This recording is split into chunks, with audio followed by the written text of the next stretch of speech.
Evening and welcome once again to Gaming Under the Influence. I'm Mike here with Alex, coming to you from GreenDragonCVR in Woodbridge, Ontario to talk about video games. How are you, bud? Oh, I am very good. How are you? I'm great. It feels like every time we gather, we have to start by saying there's so many great things to play lately. So many good games, so many good great Souls games, just tons of great stuff, All no matter what you're into. There's just coming off of Starfield and looking to get into Lies of P, and it got me thinking, man, the Souls-like genre is, we made videos about this over the years, but it's more vibrant and alive than ever before, I think. Stronger than it has ever been. It really does get better every year. Yeah, it's a force to be reckoned with on its own, I think. Yeah. It is, yeah. Excellent entries at all levels of development in terms of, the money involved in making the games, right? And I know also a lot of people who think that this genre is somewhat impenetrable and inaccessible, and frankly, they're right. It's not like it's not that way. Like all great things, though, like all great works of human culture, some effort is required on the part of the recipient in order to participate in that thing, right? And I thought, man, it would be great to make something of an introduction to the Souls-like genre in terms of like core games, essential games. Like if you've never played a Souls-like game before, what do you need to play to understand the genre? What's a good starting point, like foot in the door kind of thing, right? And become literate in its mechanics such that you can approach other Souls-like games confidently and not, feel like this is some kind of impossible task, right? And I guess our criteria here, we want to represent a breadth of, styles within the Souls-like genre. Of course. Not every kind of game is the same, and they're not all from the same developer. And we want there to be like an ascending level of difficulty to the entries we picked. We're going to start with the most introductory ones and end with what we think are in the essential entries, the most difficult ones, the most impenetrable ones, but nonetheless essential. And what's the first entry, bud? Dun, dun, dun. In Mortal Shell. Mortal Shell. Of course. And Mortal Shell, I think, right off the bat, the reason why you should start with this one is not only because it's the shortest, most bite-sized 3D Souls like I've ever played. I think it clocked in around 8 hours for me. Yeah, maybe between 8 and 10, I would say, if I recall. Maybe 12 if you're really slogging through some of the bosses. Yeah. But not only is it introductory in terms of its scope, it's the time investment required to get through it, but it also has a lot of mechanics. It frames a lot of core Souls-like mechanics in a manner that's easy for newcomers to understand. Wouldn't you say? Yes, I would say that, actually, especially with the harden mechanic, which is what I like to call like the oh shit button that kind of gives you like a last second. It's like an automatic parry practically, right? You turn into stone and you can absorb a hit, but it's not timing sensitive. So it's almost like I guess like an easier way of kind of easing you into the combat. The concept of parrying, because in Souls-likes, which are we've talked about this before too, though, but they're frame-based action combat games where your inputs are circumscriptive. Like when you press a button, your character is supposed to mirror that input with some, action. That's symbolically corresponds to it, right? And I think like there's a parry mechanic that's central to most Souls-like games. Some maybe there's exceptions to this, but almost every Souls-like game at least features a parry, if not forces you to rely on it heavily in most situations. And the way Mortal Shell introduces you to it, like you just said, is most games have a wind-up on the parry. You can't just mash it when damage is incoming immediately. You got to learn like that. There's an arc, an animation. Your character's raising his sword, let's say, to parry the incoming blow. You got to make sure you press it a little bit before the attack comes in, but not too early and not too late, right? There's a timing window. There's a warm-up. You really got to get into it and learn where to do that. But Mortal Shell, it feels like as soon as you press the button, your character turns to stone and effectively parries the blow. Yeah, and it's very forgiving. It gives you a couple of seconds if you trigger it early or whatever. Yeah, there's a couple. Yeah, that's right. You got a few frames, a bit of a break to it. That's right. Yeah. So it's easy to kind of slide into with that kind of combat and your oh shit stone mechanic button, right? There's an oh shit parry button. Yeah, without so much of the learning, wind-ups and where the frames land. And I think if I remember correctly, you can actually turn to stone and it sometimes like breaks the enemy attack animation. It does. So, that's right. It staggers. And it staggers them. Yeah, exactly. There's even like in terms of dodges, I think there's a way to make it so that your character, like even if you mistime a dodge, absorbs a couple of hits or has a chance not to be damaged by them, right? So it pads out the difficulty in these ways. I don't think it changes. It doesn't have an easy mode. It doesn't essentially alter the concepts involved, like parrying, like dodging, like iframes, like frame-based combat in general, but it does make these concepts accessible to newcomers without forcing a learning curve upon them, I guess. Yeah, exactly. And so I think that, like, both that and its brevity make it the best introductory Souls-like, and it looks good. It's got the same tone as most Souls-likes, eh? Yep, that, and it doesn't have the extensive like RPG leveling system. That's true. That's another thing, right? The way they deal with builds in this game. Yeah. You know, they have like a few pre-made ones that you find in the world. They're called shells. Yeah, exactly. Your character, who's this like amorphous alien thing, can inhabit, right? They're like dead people, I guess. One's like a rogue, one's a fucking beefier warrior. You know, there's a few archetypes, right? Exactly. Yeah. But yeah, you can't really mess about with these too much, and in that sense, you know, it makes you choose a couple of pre-made builds, and it's easier for people to you can't mismake a character. No, exactly. You just use whichever one you like the best, or whichever one you're most comfortable with, and you go. Whereas if you're playing a FromSoft game, it's possible to just, you know, screw up your leveling, put the wrong points in wrong things. Boy. So that's Mortal Shell, the best introductory Souls-like, and next on the list, I'd say, for somebody having gone through that, you know, it's probably worth playing Demon Souls, the remake, if you can access it on PS5. Yeah, either the original or preferably the remake only on the PS5. More or less the same thing. But essentially, plays the exact same, just, you know, looks way better. Looks and plays way better. But essentially, that is, you know, the core of the game that started it all. Right? The birth of Souls. It is the birth of the Souls-like genre. That's where it all began, and because of that, it has some of the most antiquated like systems, which becomes easier to kind of, I don't want to say break, but it becomes easier to overcome and you know, sort of almost exploit the game. That's right. You know, once you know what you're doing, bosses become easier than in later entries. Yeah, I think so. It's still a very difficult game, and you know, like any Souls, you die a bunch of times. You do have to put some effort in, of course. Yeah, exactly. I think though, even just the fact that it came out first, like at the time, they weren't designing bosses that had like tracking on their attacks, let's say. True. So you're fighting a bunch of the bosses in Souls, and you can just walk out of the way of their attacks in ways that in later entries you can't, right? You can't, exactly. Just like with Mortal Shell, you know, if this is a game where all of the core concepts are there, and of course they are, this is the game that invented them. They're here, but they're not totally. They don't demand totally so much of out. you. They're not quite at the point where they're not as fleshed out, and for that reason, I think they don't demand as much of you, right? The game doesn't, you know, expect the same literacy of you that later entries in the genre would, because other games like in this genre do expect you to understand the genre, right? But yes, there's that higher expectation now. You know what you're getting into. It sounds funny to talk about that, but like, you know, just like reading any kind of genre of literature, right? Like anybody will tell you, there's a specific literacy involved. There's a special habitus you need to develop in order to understand the conventions and therefore what the author is trying to communicate to you in that genre, right? And it's no different here. You know, you Souls go play, definitely has that now. Yeah. Imagine going to play something like Lords of the Fallen, some early Souls-like clone. You don't understand bonfires. You don't understand losing your souls after you die. All these core concepts, you don't understand them, right? So, in this way, Mortal Shell introduces these concepts to you. Demon Souls is the first game to implement them. Yeah. And I think in it, you know, you will also find at least as much as it's possible in a pure Souls-like game, an introduction to the genre that won't push you away too much. It doesn't take 100 hours to beat like Elden Ring, or that's 60 hours like Bloodborne or Sekiro, right? So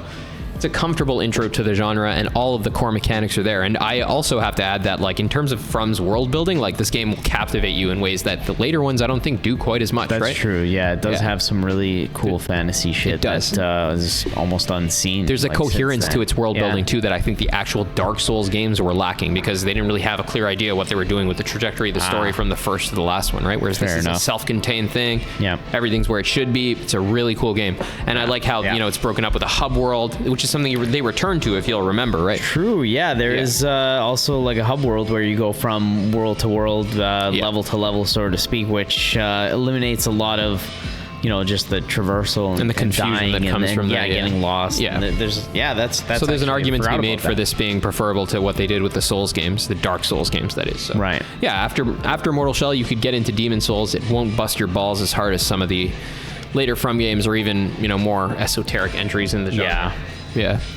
And I think if you're enjoying that, probably Remnant 1 or 2 would be a good thing to try next. Yeah, Remnant would be a good place to go after that if you're sort of, you know, 2 Souls games down, let's say, for example, and you want to flip it upside its head, Remnant was I guess one of the first games to create a Souls-like, but turn it into a third-person shooter. That's right. Totally flipping the gameplay on its head, basically, in some sense, but retaining that core Souls design philosophy. Yeah, design, right? the feel, the frustration. Yeah, that's right. Everything. It's Love more it. like a style of progression, like a philosophy, than it is a codified set of mechanics. And I think Remnant demonstrates this. Which is why, you can see them able to implement that in this game, right? They have co-op. They have procedural generation of like hallways and connective areas within the level. They have probably like another third-person shooting, for the genre too. It is. Interesting. And so while a lot of the governing mechanics that you don't directly touch as you play are more or less the same as Souls in terms of checkpoints, and even how you level up your items, it has the same. It's not a looter; it has the limited resource-based leveling up for your guns, right? You get like iron or whatever, and you level them up from 1 to 10, like in Dark Souls. In spite of those similarities, it plays radically differently at a moment-to-moment level. Yeah. You're not going to feel like you're playing a Dark Souls game, right? No. Though essentially you are. Though you are, and then in some sense it definitely feels at home and you'll feel like familiar, but at the same time it plays like a third-person shooter, which is cool because it adds like a whole new dynamic to the whole thing, right? There's guns, there's pistol, shotguns, it's like it's just, you know what I mean? It's like I didn't think that was the next step for Souls at the time before those came out. It could be done. Exactly, right? So it's cool to see that it happened early, and now there's even Remnant 2, which is great. There's 2 of these games. There's a co-op in this game too, so if you have somebody along for the ride, it does make it substantially easier. Yeah. Something to lean into. Yeah. Remnant 2. I did like it a lot, man. Wow. I really like the art. I like how it's not afraid to reference its inspirations so clearly. Yeah, there's Remnant a level. 1 and 2 are actually super really cool well-made games. Yeah. And we never mentioned they're from Gunfire Games. That's Remnant 2. Demon Souls is obviously from Software and remade by Bluepoint. And Mortal Shell is from Cold Symmetry, an American developer.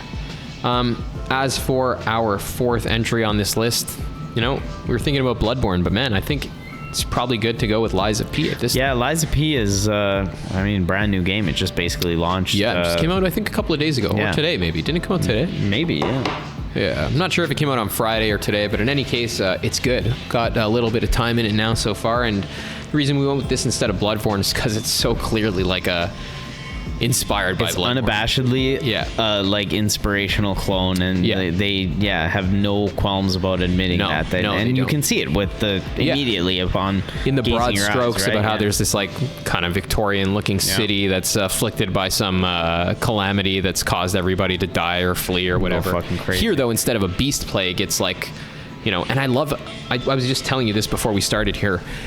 They don't tell you anything directly. The only information you have about the story is presented, through a dialogue between you and this character you don't know, Sophia, telling you details about the world. They show you like a montage at the beginning of people discovering this like blue shit in a cave that they start putting into puppets who come alive.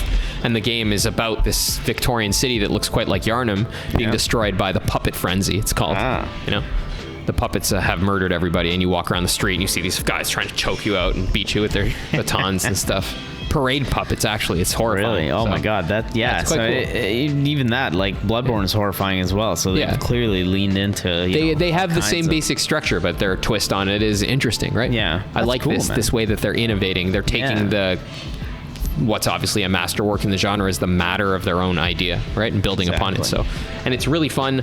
You start the game quite like you would a Bloodborne, picking between a couple of predetermined builds, but I think there's less build diversity involved. Oh, okay. So even kind of easier to slide into it and there's some simplicity to it. You're not going to be doing all kinds of crazy builds. You can put points into different stats like you could in a Souls-like, but I don't think there's at least apparently to me at this time, as much build diversity. So there's simplicity to it. There's the Bloodborne aesthetic, and there's the same like fast-paced mechanics that you'd find elsewhere. And the healing mechanic from the regain system, where if you're struck, you can hit the enemy to get some damage back within a brief time period. So I think that's like, if we're trying to go from the easiest to the most difficult here, you could try Bloodborne, but if you want to try something from another developer that's made more recently, you can try Lies of P, which is its spiritual successor, and it's a great game in its own right. Awesome, which we hope to talk about more in the coming weeks. Definitely. That's a good logical next step. I like it. Yeah. The last one on the list is my favorite Souls-like, and I think indisputably the best Souls-like, and that's Sekiro. Shadows Die Twice. 100%, because Sekiro is where the core conventions of the genre, and I think you define those in terms of that circumscriptive gameplay we mentioned before. Yep. Souls-like progression, with the bonfire sort of checkpoint system, where you die and you respawn at one of them, and you lose your currency each time you die. This is a Souls-like. Sekiro takes that formula. It cuts away all the fat, builds. There's no build diversity. No build diversity. No RPGs, There's no co-op. one main weapon. Yeah, that's it. None of that stuff. They just make an awesome game where you have to learn to respond to the enemy's attacks each time you meet one of them, It's just purely about the mechanics and the world building that defines Souls-like games. And I love it for that reason, man. You're never going to find a game as tight as that, because in other Souls-likes, even by From Software, the bosses have to be balanced to meet a variety of builds, and you're never going to get the same. They have to be balanced to meet multiple people or one person. You're never going to get the same proportionate design that you do in Sekiro, where everything is placed exactly where the designers want it, and they know exactly what you're going to be equipped with. So. Yeah, and there's only one way to go about it. I mean, there are, there's plenty of items and things that you can use.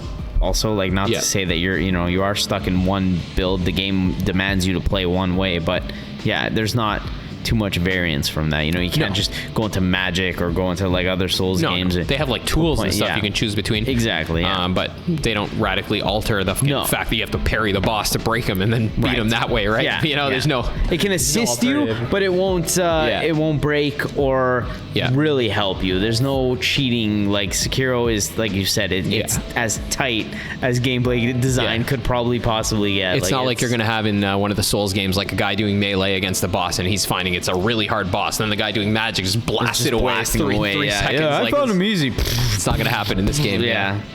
No, at least not unless the skill disparity between the players is different. You can't just, at the level of the mechanics, have radically different experiences. So in that respect, I think it's the best Souls-like game. It's the most well-formed, right? They don't leave anything to the player. They put it exactly where they want it, and I think it shines through in that respect. And even the world building is awesome. I love the story. I love the world. It's about this, if Bloodborne's about Victorian England and then about aliens, this is about Sengoku Japan and aliens and dragons and stuff. What the hell, right? It's wild. Worms turning people into zombies. I don't even, They managed to cram so many concepts in there, man. So many themes. I love Sekiro so much. If you haven't been following, Sekiro is developed, of course, from Soft. Yeah, so it's a true Souls game, but was published by Activision, which is still... Yeah, that's still mind-boggling to this point. How did that happen? Just a head-scratcher.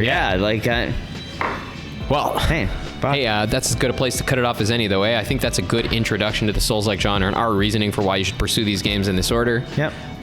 If you think we left anything out, please let us know what it is, and maybe we'll be back with a longer introduction another time. Yeah, definitely. Yeah. I think it warrants it. Thank you guys very much for tuning in, and take care of yourselves. Oh, yeah.